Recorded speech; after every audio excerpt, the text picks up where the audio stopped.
Welcome everyone to the home of finding sweet chocolate Easter eggs within our video games. Well, okay, perhaps not chocolate ones, but it's as good as having and finding the real thing, but just on a different level, as this is the Easter Egg Hunter.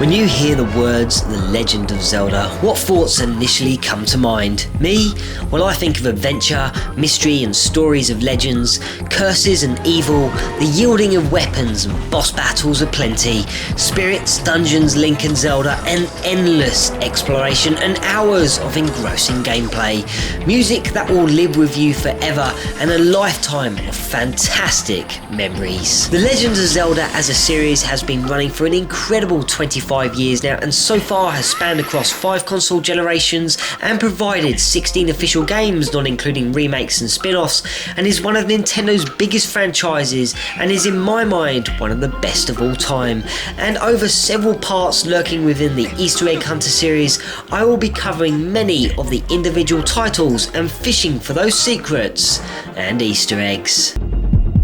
Number 1. Well, kickstarting the Zelda eggs off, we are diving into the Wind Waker, which was released in 2002 onto the GameCube and which certainly caused quite a stir with its cel-shaded graphics. However, for me it was one of my favourites, and I love the crisp, bright, fresh colours which still make it stand out even today, and the huge sailing aspects and the use of the wind, which are certainly very handy for checking out the giant Easter egg which can be found in the southeastern corner of the map, or if you use like a grid-like reference, it is located in 6B and very close to Forest Haven. And once you have reached your destination, you'll simply be able to hop onto the island and admire that giant Easter egg, which has been crafted to look like the top has been cracked, much in the same way as a boiled egg has been smashed. And if you cut down the grass in the surrounding area, you'll be able to enter the giant egg and fill your boots with rupees, red chew jellies, and a piece of heart and other little knickknacks. Number 2. During the final stages of the Wind Waker, and once you have made it to Hyrule Castle and picked up the legendary blade with the power to repel evil, in other words the Master Sword, which will help you to conquer Ganon, you should take a moment or two to gaze around the room and focus your attention at the stained glass windows which surround the centre platform, and on display are 9 different panels, 2 Triforce windows, 1 of Ganon, and the other 6 are the individual sages that feature within the game Ocarina of Time, and which supplied Link with the 6 individual medallions, and they include the Sage of Spirit, the Sage of Shadow, Sage of Fire, Sage of Forest, Sage of Light, and finally, the Sage of Water.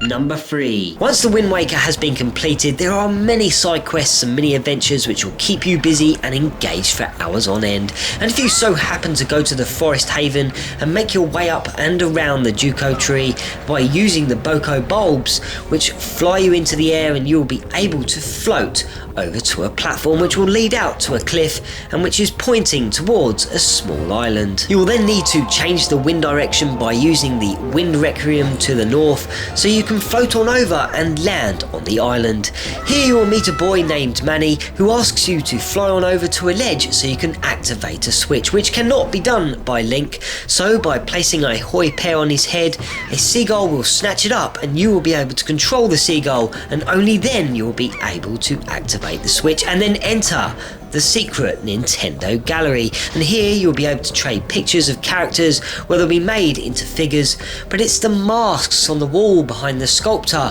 which are of interest here, as for some reason or another he has 3 masks and a hood from Majora's Mask, which includes the Bunny hood, the All Night mask, the Goron mask, and the Keaton mask. And if you so happen to browse upon Manny's bag, you will also see an image of an 8-bit Octorok from The Legend of Zelda.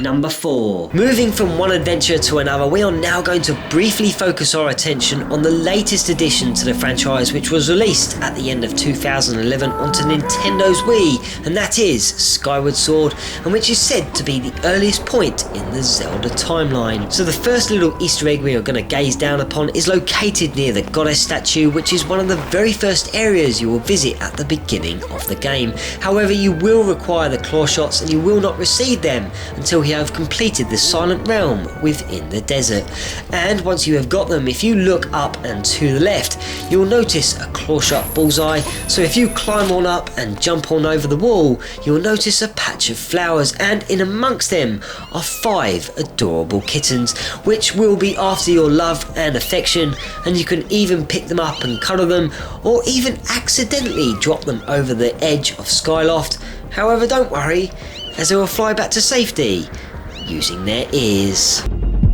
Number 5. At the Knights Academy, where you wake up after a nightmare during the very first moments of becoming acquainted with our character Link, you'll be able to venture around and have a good look at the academy, and even try to go in everyone's rooms and have a good old nosy about. However, Zelda's room is always locked, although you could get into it via Corrine's bedroom and take a sneak peek through the wall partition. Or better still, if you head outdoors and shimmy along the ledge above you, jump over the gap and climb the vines, you'll then once again require the claw shot, which can be used to gain entry into a pipe which leads into an area above Zelda's room. However, firstly you will see a huge grate which covers the bath, so you can gaze down at the waters below you, and as you can see that no one is in there. But if you were to do this at night, you will find that the bath door is locked, and that would be because the headmaster is taking a dip. So once you have finished gandering down below, move along the tunnel and drop down into Zelda's bedroom, and here you will find a gratitude crystal, and only at night. And then you can check out Zelda's diary, collect a piece of heart, and even see a Tingle doll perched on her dressing table.